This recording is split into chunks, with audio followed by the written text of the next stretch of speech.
ওকে, so নিটের কাউন্সেলিংয়ের documents verification নিয়ে আমাদের দুটো ডাউট আছে।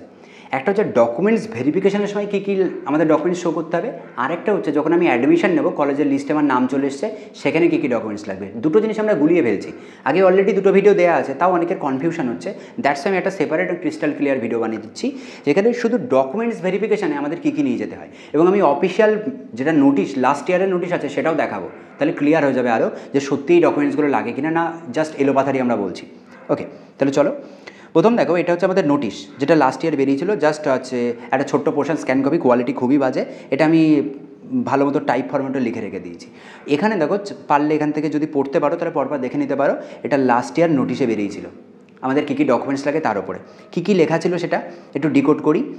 ডিকোড করলে আমাদের সামনে দাঁড়াচ্ছে এরকম একটা চেকলিস্ট ফর ইউজি ভেরিফিকেশান 2024-এর। তাহলে 25-এ এখন নতুন নোটিশ আসেনি, 25-এও আশা করি এরকম জিনিসই দেবে। কী কী ছিল? প্রথমে ছিল ক্যান্ডিডেট প্রোফাইল লেটার, কোথায় পাবে? যখন রেজিস্ট্রেশন করবে তারপরে এটা বেরোবে, প্রিন্ট আউট বেরোবে, সেটা প্রিন্ট আউট করতে হবে। পেমেন্ট স্লিপ, রেজিস্ট্রেশনের সময় নিশ্চয়ই পেমেন্ট করেছো, পেমেন্ট নিয়ে ডিটেলস ভিডিও অলরেডি বানানো আছে, দেখে নেবে। Admit card issued by NTA, যেটা তুমি পরীক্ষা দিয়েছো।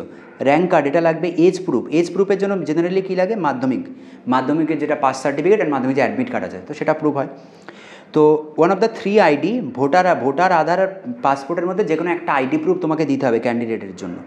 ক্লাস 12 তুমি যে পাস করেছো কি ফেল করেছো বুঝবে কী করে? মার্কশিট দিতে হবে, দ্যাটস ওয়াই মার্কশিট লাগবে। সেখানে লেখা আছে কোন ক্যাটাগরিতে কত পার্সেন্ট তোমার লাগবে, ওটা 7 নম্বর পয়েন্ট গেল। এরপরে আমাদের কি আছে? 8 নম্বরে বলছে ক্লাস 12 সার্টিফিকেট, 12 পাস করার পর একটা সার্টিফিকেট ইস্যু হয়েছে, সেটারও নিশ্চয়ই কপি স্কুল থেকে দিয়েছিল, সেটা লাগবে। ডোমিসাইল সার্টিফিকেট, যেটা A1 A2 B যার ক্ষেত্রে যেটা হবে। আর যদি তুমি ওয়েস্ট বেঙ্গলের ডিস্ট্রিক্ট থেকে করো, এখানে একটা ছোট্ট গল্প আছে। ডিস্ট্রিক্ট থেকে করলে তোমাকে এক্সট্রা কয়েকটা জিনিস দিতে হবে। দেখো, ফর ডোমিসাইল যারা অনলাইনে অ্যাপ্লাই করেছে, ডিস্ট্রিক্ট পোর্টাল থেকে করেছে, তাদের জন্য কি লাগবে? ক্যান্ডিডেটের ক্ষেত্রে কিন্তু ভোটার আধার আর পাসপোর্টের মধ্যে যে কোনো একটা আইডি লাগবে। আর ক্যান্ডিডেটের যে প্যারেন্টস আছে, দেখো parents of any 2 of the 3 ID, মানে এই ভোটার আধার আর পাসপোর্ট তিনটের মধ্যে যে কোনো দুটো আইডি তাদের মানে মা বা বাবার সেটা শো করাতে হবে। এগুলো কিন্তু অ্যাডিশনাল ডকুমেন্টস যারা অনলাইন থেকে করছো। তার মানে এমন নয় গভর্নমেন্ট বলছে না কিন্তু অনলাইন থেকে করলে তোমার অ্যাকসেপ্ট হবে না, অ্যাকসেপ্ট হবে, বাট এই ডকুমেন্টসগুলো তুমি এক্সট্রা নিয়ে এসো ভেরিফিকেশনের সময়। ওকে, সো এটা দিয়ে দেবে। তারপরে হচ্ছে দেখো এই জায়গাটায় আমরা ছোট্ট করে গল্প আসি। 11, এই 11এরটা যেটা মোস্ট ইম্পর্টেন্ট পার্ট, অনেকের ডাউট আছে এনসিএল লাগে কি লাগে না সেটা নিয়ে। যদি তুমি SC ST হও তাহলে কোনো ব্যাপার না, তোমার যেটা সার্টিফিকেট আছে ওটাই। বাট তুমি যদি ওবিসি হও, OBC A বা OBC B, জানো এই বছর OBC AB লিস্ট চেঞ্জ হয়েছে, লিস্ট নতুন লিস্ট মানে বেরিয়ে গেছে বা বেরোয়নি আমার এই মুহূর্তে ডেটা নেই, আমি তার উপরে ভিডিও বানিয়ে দেবো। তো যদি OBC A বা B হও তাহলে NCC নন ক্রিমিলিয়ার যে সার্টিফিকেটগুলো আছে must issued on the date, এরকম একটা ডেট দেওয়া আছে 1/4/2024, এটা হয়তো 2025-এ বললে 1/4/2025 হবে সম্ভবত, সেটা যখন নোটিশ বেরোবে তখন দেখতে পাবো। তো 2025 এই যে রেঞ্জ ইস্যু যে ডেট আছে এর পরে যেন হয়, তার আগে হলে কিন্তু এরা অ্যাকসেপ্ট করবে না। অনেকের ধারণা আছে যেটা কমেন্টে মানে যার যা ইচ্ছা হয়তো একটা লিখে দিলেই হলো। অনেকে দেখি কমেন্টে লেখে না না ও এনসিএল আমি আগের বছর বানিয়েছিলাম, আমাকে অমুক বলেছে যে পরের বছর কাজ চালিয়ে দেওয়া যাবে। আবার কেউ বলে না এনসিএল নাকি লাইফ টাইম ভ্যালিডিটি, তো এখানে ডেট মেনশান করা থাকে তারপরেই ইস্যু হতে হবে, তার আগে হলে কিন্তু হবে না। আর এটা 1 বছরেরই ভ্যালিডিটি, শুধু এই একাডেমিক ইয়ারে ইউজ করতে পারবে, কারণ এনসিএলটা তৈরি হয় ইনকামের ওপরে। তোমার লাস্ট ইয়ার যা ইনকাম ছিল ফ্যামিলি ইনকাম এই বছর তাই নাও থাকতে পারে, তাহলে তুমি কী করে এনসিএল সারা জীবন ভ্যালিড হবে? তো এনসিএলটা কিন্তু এভরি ইয়ারই আমাদের করতে হয়, যে এক্সামে দেবে সেই এক্সামের ফরম্যাটে। ওকে, তো সেটা মাস্ট লাগবে। কেউ যদি PWD ক্যাটাগরির আন্ডারে হও সেটা লাগবে।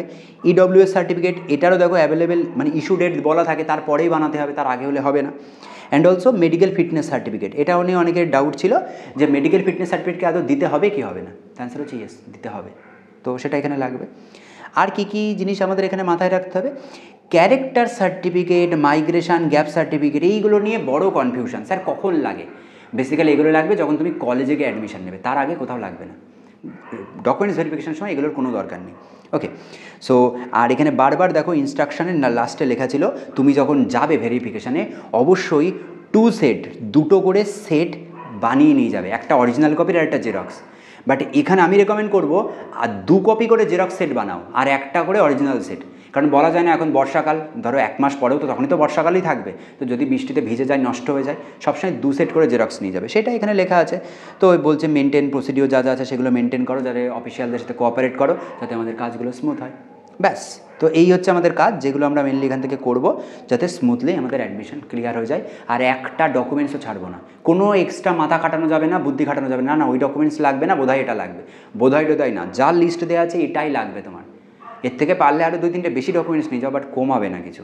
আর একদম অরিজিনাল ডকুমেন্টস সহ টাইম টু টাইম যেমন যা ডেট বলা আছে সেই ডেটে ভেরিফাই করে নেবে। ওকে, সো ভেরিফিকেশানে বেসিক্যালি রেজিস্ট্রেশনের পরে 2 দিন বা 3 দিন টাইম থাকে, তার মধ্যে ডেট দিয়ে দেবে তোমাকে কোন দিন রেজিস্ট্রেশন ভেরিফিকেশান করতে যেতে হবে, সেইভাবে করে নেবে। আর অফিসিয়াল নোটিশ বেরো, আরও ডিটেলসে তখন আমরা ডিসকাস করবো। এখন যারা প্যানিক করছো, জাস্ট প্যানিক সিচুয়েশনটা ওভারকাম করার জন্য দিস ভিডিও। ওকে, তাহলে চলো আজকে এই পর্যন্তই, খুব তাড়াতাড়ি আবার একটা নতুন ভিডিওতে দেখা হচ্ছে।